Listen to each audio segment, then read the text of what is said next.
The government appears to be softening its position on holding an inquiry into the historical abuse of children in state care.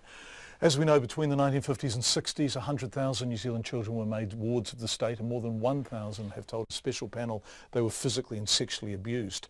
Now, last week, survivors presented a petition and open letter to Parliament calling for a public apology and full inquiry. The Prime Minister, Bill English, has previously rebuffed such calls, but has just said he wants to hear more from people about exactly what they want. So far from what I've seen, people are keen to, there's been a strong focus on the scale of it. Have we got an accurate view of the scale of what happened historically?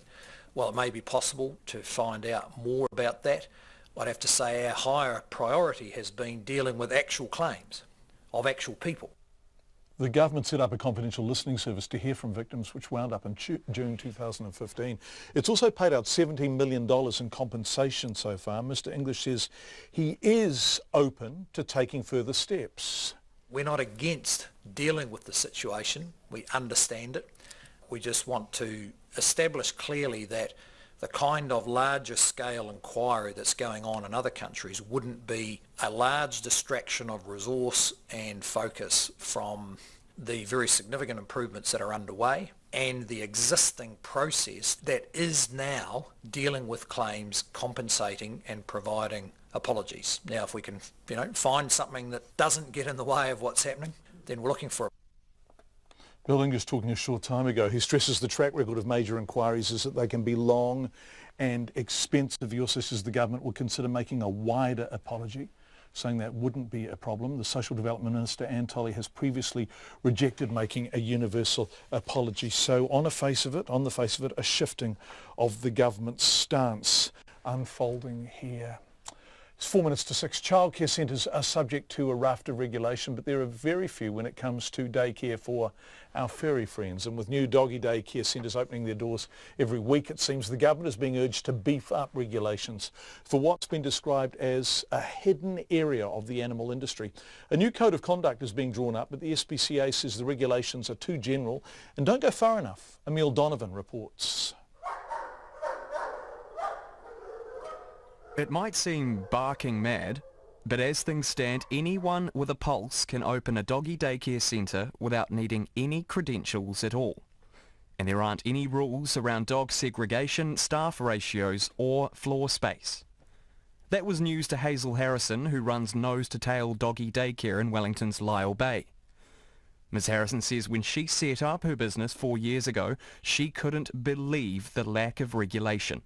I just spent 6 months researching the industry to see what regulations were in place, and I was mortified that there was no regulations whatsoever.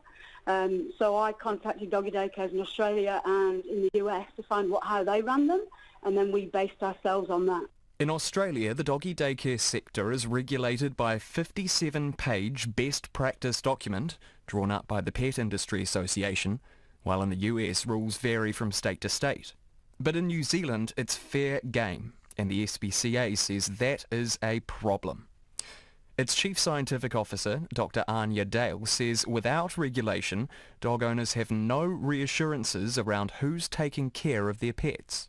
People just genuinely don't know to ask. In good faith, they give their dogs to these people to look after. And if it's well managed, it can be excellent for the dog. But what we're seeing is areas where it's not well managed. And at the moment, it's very difficult to be able to achieve good outcomes for these animals in these situations. A new code of welfare governing doggy daycares, boarding kennels and catteries is close to being introduced.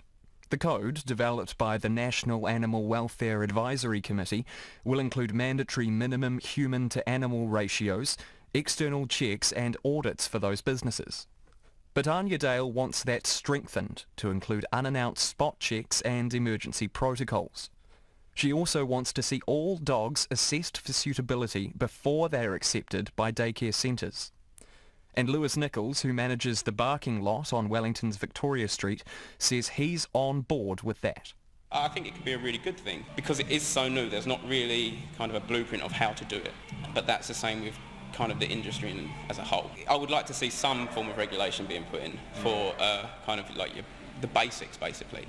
The barking lot already insists on trial periods for all new dogs. Lewis Nichols says they're an important part of gauging whether the dogs are suited to daycare, Because dogs, like humans, have their own likes and dislikes. And it's not a case of good dog, bad dog, like I was saying. It's a case of your dog is just not suitable for an environment like this, and I don't think all dogs are. I don't like going to nightclubs, so I don't go. I like going down the pub. And Hazel Harrison agrees there should definitely be some kind of regulation, but doggy daycare centres should be consulted. The 1 to 5 staff ratio is far too tight for staffing. We do 1 to 15, which is what the American regulations are, that all our staff are trained, and I think that training of staff is really important. They need to be trained not just how to pick up dog poo, but to supervise the dogs and look at their body language. The new Code of Welfare first has to be signed off by the Minister for Primary Industries, Nathan Guy, before coming into effect. For Checkpoint, Ko Emil Donovan Tene.